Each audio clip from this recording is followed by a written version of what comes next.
Michael, I'm going to ask you a question. In your chapter, you ask for kinder capitalism. Mm-hmm.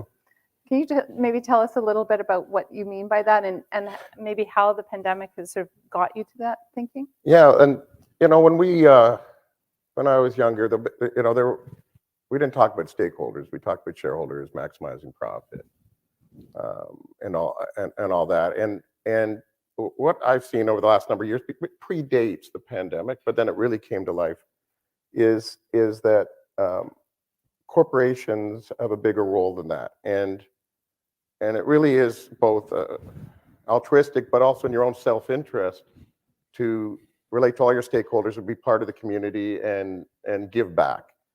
And there's a better way to do business, and that's how you treat your people, how you treat your communities, how you work with your customers, and how you work with each other.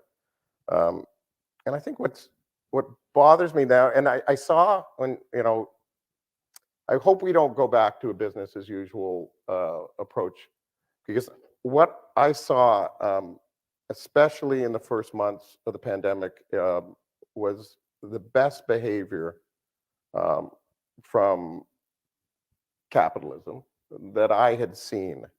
I talked to dozens, if not 100 different CEOs, because we're all trying to figure out better ways to do something. So we're seeking out best practices. Not once in any conversation did someone talk to me about maximizing profit.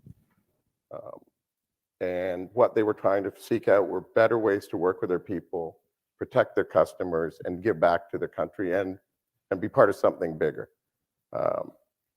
At the same time, what I've seen more recently, and I like to unify, not divide, and I see it, I think it's, and then a lot of people here are either business students or they've gone to business school and now they're business people, is a demonization in some ways of corporations, and I don't think it's fair. It's fair in some cases. I'm not sticking up for every company in the world. Okay, there's companies that I don't believe and I don't trust. I don't share their values.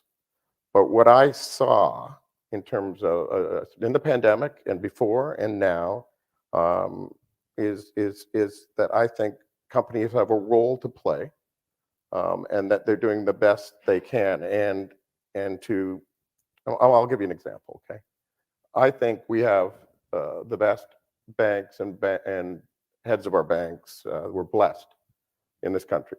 Okay, and it all, including that guy over there. Certainly that guy, my friend Brian, and that they did everything they could. And if you go back and really research what happened, to help this country, and then to sometimes now read or hear certain things about banks or companies, or see or how much money they make, or all these other things. A healthy company, healthy banking system, healthy retailers can do more for this country. We can give back. We employ most of the people in this country. We support charitable causes. So to me, you want to be successful. When Empire Company, which Sobeys is part of, it's Empire and Sobeys, when we weren't successful, we weren't employing as many people. We weren't giving back to the communities as much. We have to be successful, and we all have to work together. And I saw us work together. The province and the premiers across this country helped us. Different business leaders helped so much. But I don't like cynicism. And I think we have to be fair that you can criticize the things I do, things companies can do, but there's a lot of good that's coming. And I think there's a new way of doing business that's far more positive, which others have called kinder capitalism, and I like that term. So there, I got it off my chest. There you go.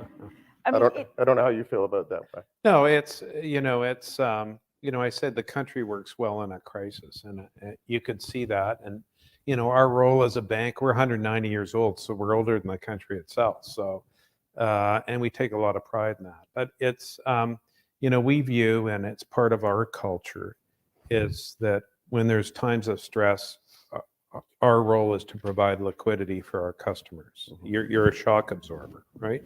So, myself and a number of my colleagues were on the phone with CEOs and CFOs for the first 4 or 5 weeks of the crisis, saying, what do you need to get through this? Do you need, $100 million or $1 billion, and what's the time frame? And we'll provide it for you, and we'll talk about the terms later, basically, is what we did. And also, we provided deferral programs for 400,000 Canadian families, that wanted to get their affairs in order, and that totaled $58 billion. And so, and that was, and our customer sat scores were great because we were viewed as good corporate citizens doing the right thing in a very stressful environment. We also, and the public doesn't know this, but I got a call at 11 o'clock, and some of my counterparts did, from the Minister of Finance at the time, saying, I have a problem. The UI system is down, and we have no way to run whatever programs we're going to come up with. The banks did that. The banks had the technology, and we put those up and running in 2 weeks' time.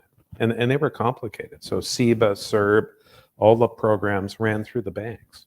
Wow. At no charge to Canadians. And I'm not saying that to be glib.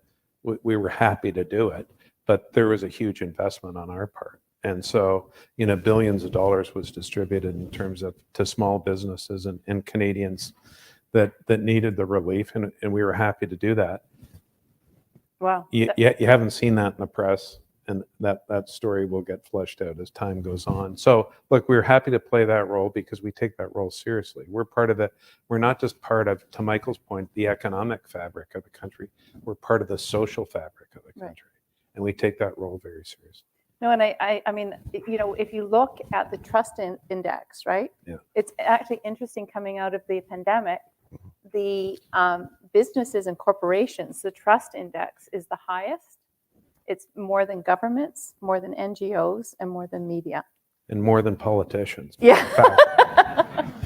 So, so that I think is really telling. That, and when you think about the social challenges that we face, it's going to be business leaders that we're going to be looking to, right? And I think. But I think sorry, I have to interrupt, but I think it's all of us. I mean, if the beginning of the pandemic, when we all pulled together, we saw how fast we could do things, how we could do things together, whether it's premiers and provincial governments helping, or local governments helping business, and business helping. And there's a role to be played, and there's you need all these rules, and you need certain amount of friction, but there's so much we can do if we work together. And if we start carping at each other all the time, it will make our country weaker, and it'll hurt our people, and that's what I worry about. Here. Yeah.